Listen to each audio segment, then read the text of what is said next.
We are at the Ashe County Museum in the old courthouse, and this is the museum. They basically have little rooms off to each side. I'm gonna walk back here and see if I can find Jean-Marc. I've left them in the Virginia Creeper Museum, or Virginia Creeper room. It's very nice.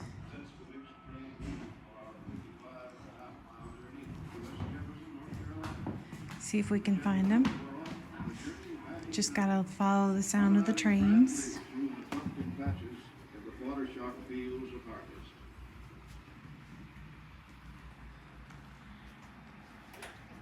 There he is. I think we're videoing each other. Views of artists.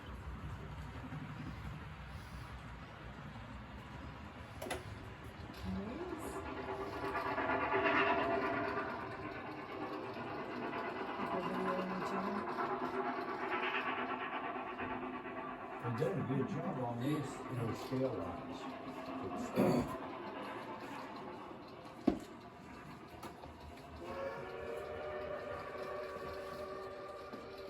Talk about bridges. There were 108 on the Abingdon branch. Curves, some as sharp as 16 degrees. 100 of them. That's downtown Lansing. This is Tuckerdale. Alvarado. Just a church. Some compass to White House around. Warrensville. And you're on the west end. How you doing? Are you good? I'm doing fantastic. Good. I can't believe what I'm seeing here. Me neither. Something else. You guys from this area? Uh-huh.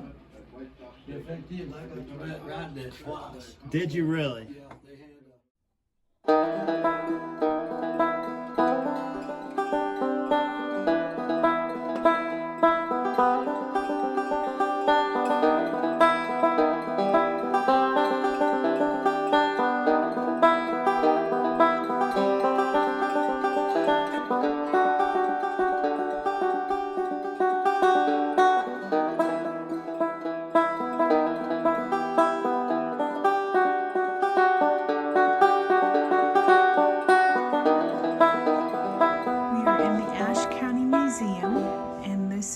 model railroad of the Virginia Creeper Trail. We've got all the historical, there goes the train, little HO model. This is a very well done local museum with based in all the different rooms that they have. Highly recommend coming. And of course, we're interested in the train in particular, but everything else about the museum, the history that they have here, and the antiques that they've acquired is great.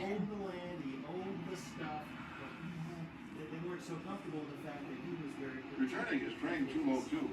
The consist includes timber that will be creosoted at the railway's Bradford timeline. To begin the Virginia Creeper to go connecting to Virginia, ultimately gets merged in with the Norfolk Southern. So you go Norfolk Western, you go Norfolk Southern. Here comes the train.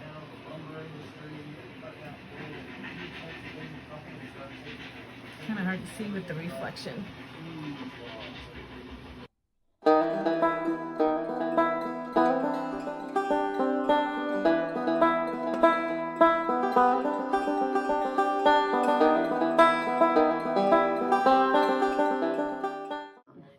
The bucket that they used. And here's the mints they had at that time, just lanterns. They had nothing else really. How dark it would have been under there. It was just really dark under there. And you can see how they all went together. They had little buggies that they loaded up, and then they would take them out. They'd take these buckets, load up the little buggies. Right next to Todd. That's neat. And then when they got all together, they would haul it up here, and then they'd bring it back up in this little And the buckets. bucket thing up to the top. And there's where they done the processing of washing it and getting it prepared. And this was ore? They were mining ore? Or copper.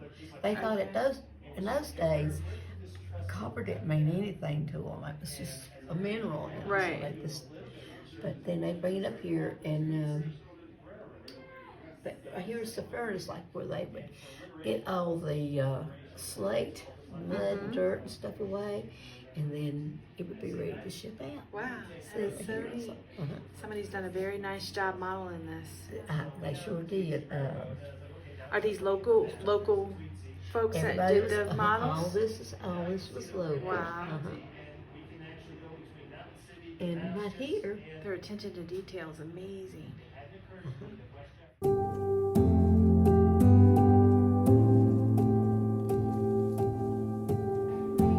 So again, we're in the Ashe County Museum, and this is the room that is designated to the first 100 years. I think that all the antiques in here. But what's interesting that I just found out from the docent, her name is Lynn, she's been great, is that this building is an old courthouse. And she said that this room used to be an old safe, and you can see that got the safe door, and it's the registrar's office. And what they've done here is they've made a exhibit of the mines that were in this area, in this safe region, which is really cool. So I took the previous video of that one mine, but this is the whole room in and of itself. And she was saying those are the buckets that the men would go up and down on. This is actual equipment from these mines that are, which I think is really cool, that are portrayed here. It's all original equipment information from the actual mines. And then a bunch of the local folks, men I think, did this whole diorama of the mine that you saw in the previous video. Anyway, very interesting.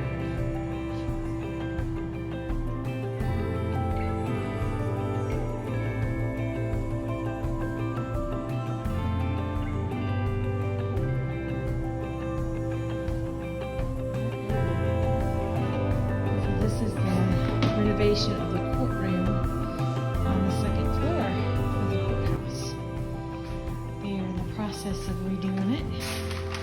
I'm getting a little sneak peek here. Very neat. Look at that. So I'm coming in the public way versus the way the judge and the person being tried would come in. They would come through those doors at the front.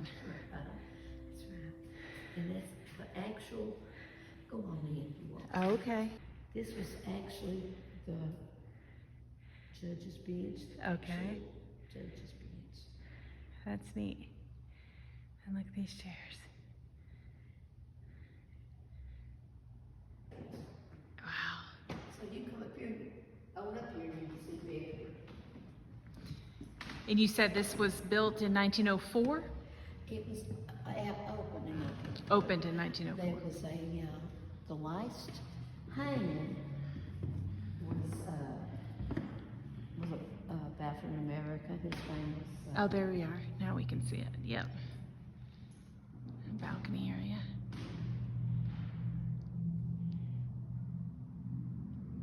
That's neat.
Forever preserved at Abingdon, 433, and a few hiking trails remain.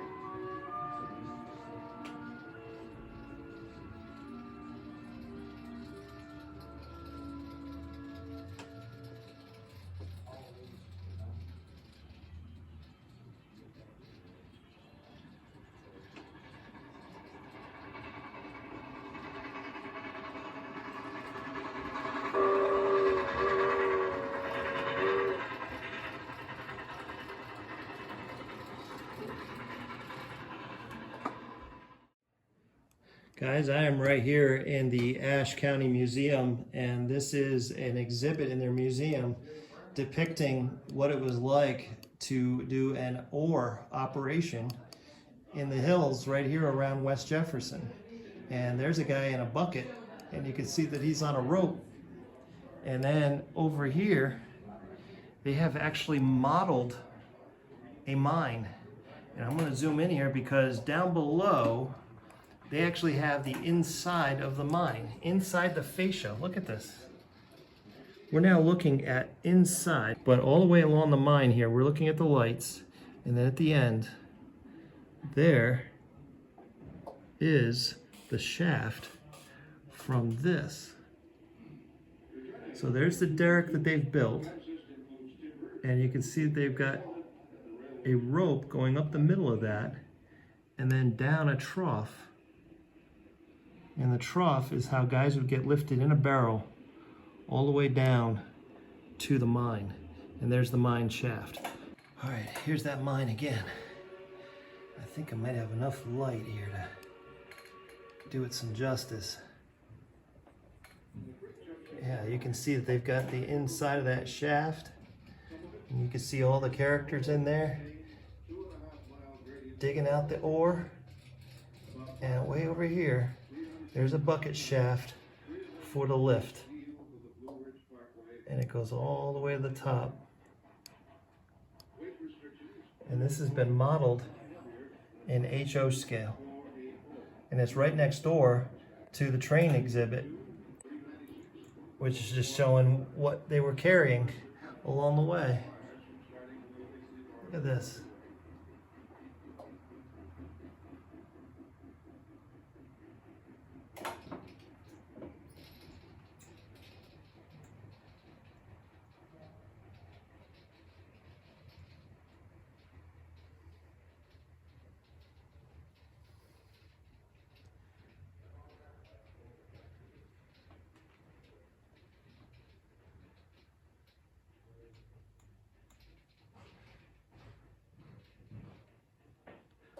Just a phenomenal job. And of course on the other side of the wall, they have the whole historical, all the memorabilia, including all the implements. These are actually the things that they were using for that mine in the mine shaft. Yeah, guys, this is a museum that we need to put on our travel. Go on an excursion and go check this thing out. Taking yesterday's people with it, the dieselized 201 melts into the snowy mountains of Washington County.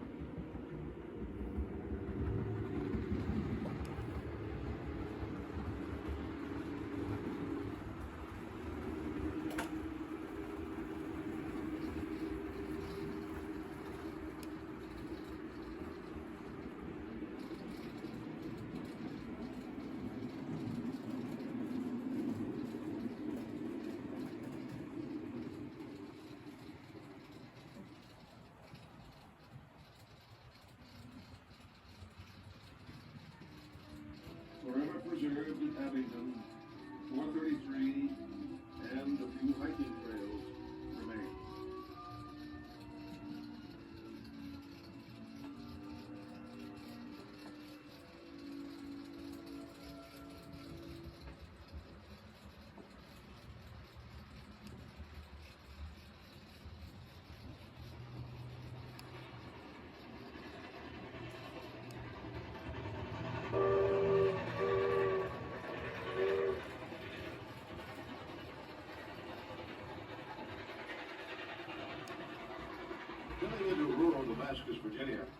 1907 built Class M 429 sets the mixed train mood for our 55.5-mile journey to West Jefferson, North Carolina.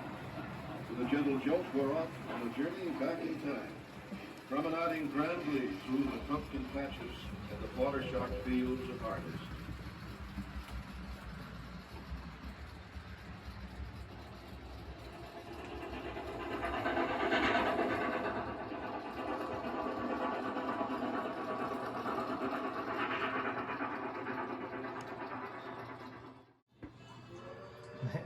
Got some moonshine going on in here.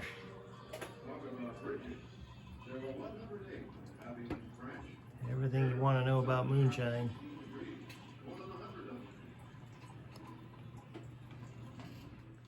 By 1957, the 3,580-foot summit at White Top Station had become the highest served by a common carrier standard gauge railroad in the United States.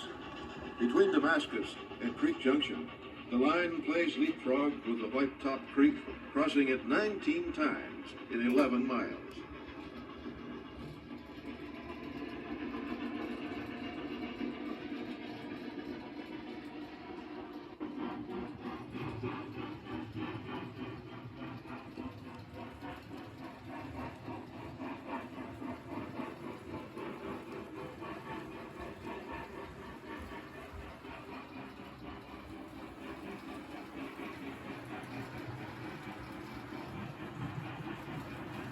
The Virginia Creeper, as the daily except Sunday accommodation is known, we negotiate a rare tangent crossing the south and middle forks of the Holston River as Bridge 11 unfolds behind us. At Green Cove, we are greeted by Ellen Buchanan, whose father was N&W agent, Western Union representative, postmaster, and proprietor of a store, all housed under one roof. 3 decades later, Winston Link got married there. Old White Top, Virginia's second highest mountain at 5,520 feet. The isolated inhabitants of the hills, trains 201 and 202, were their only connection to the outside world. Tuckerdale, faded but still N&W's older green and blue color. Brand with other cars awaiting livestock. Tobacco and other chartered in the Abingdon Iron Railroad in 1887. Succeeding Virginia Carolina Railway was officially taken over by the N&W in 1919. Turning is train 202. The consist includes timber that will be creosoted at the railway's Radford tie plant.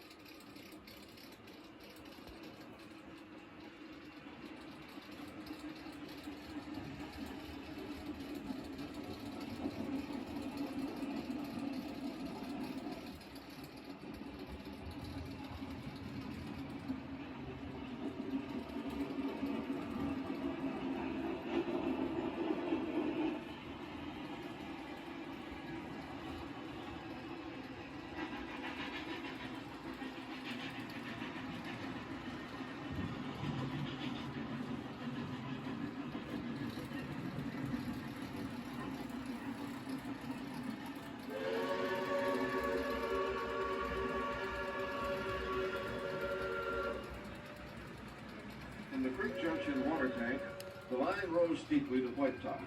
Some of it from Green Cove on a sustained 2.5-mile gradient of almost 3%. About 5 cars, 325 tons. 3 of them bridge steel for the Blue Ridge Parkway was all a Molly could take. Weight restrictions, limited motive power, and nothing heavier than a Class M 480.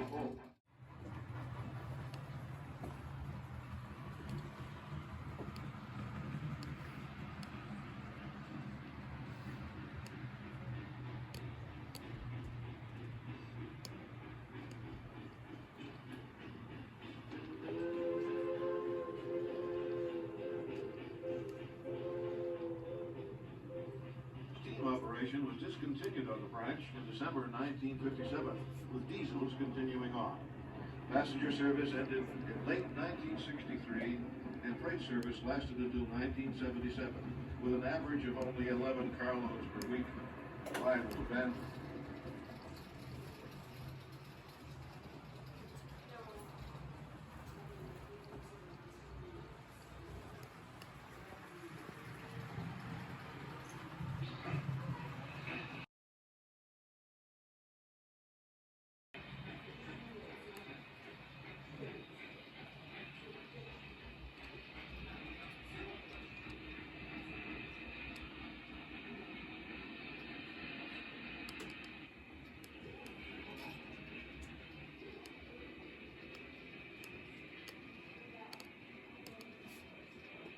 Go ahead and pull the whistle. Oh, you want me to? Yep, It's loud. it is. We're gonna get it on video. Start with the bell. Start with the bell. We got the bell. The dieselized 201. You ready? I'm ready.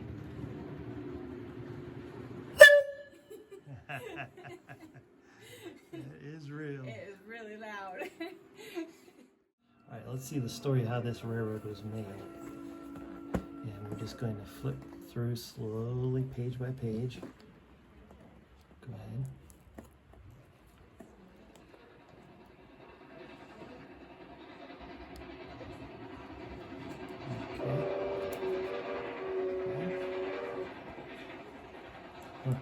Here we are building it page by page. Gadoury Road, Damascus, Virginia. 1907 built Class M, Nice. 429. It's a nice scrapbook. Sets the mixed train route for our 55.5-mile journey to West Jefferson, North Carolina. With a gentle jolt, we're off on a journey back in time. Promenading grandly page for through each of the guys. and water shock fields of harvest.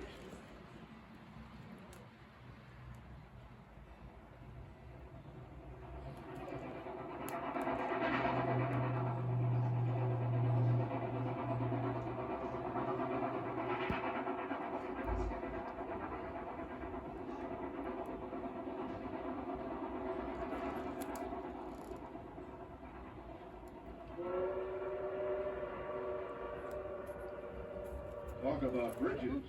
There were 108 on the Abingdon curves, some as sharp as 16 degrees, more than 100 of them.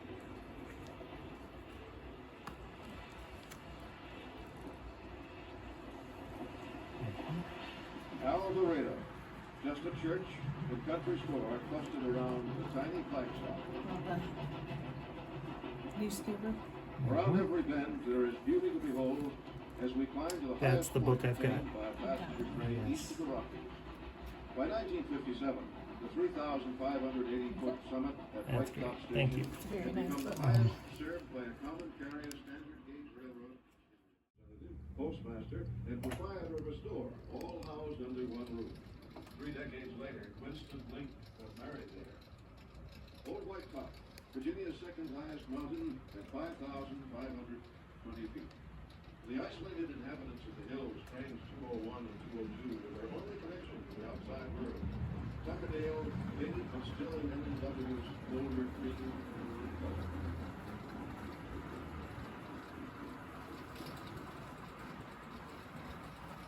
Lansing, ancient W.C. Carter was caught shoving mail on the fly. Inside is the town's only telephone.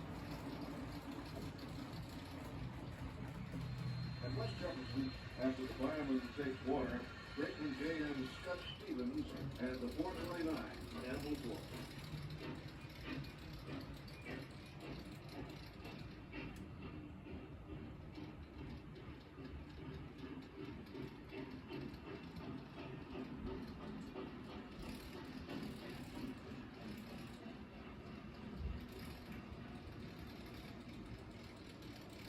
Engineer Joe McNew turns on the Y, holding to a Gadoury boxcar that will be spotted on a clean track crammed with other cars awaiting livestock, green beans, tobacco, and other seasonal offerings from local auction markets.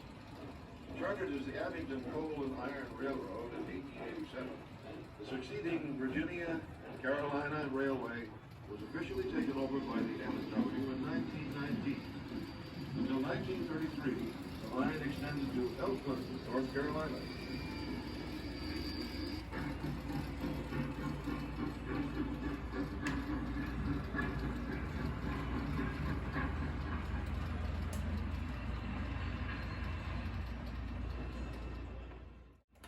Returning is train 202.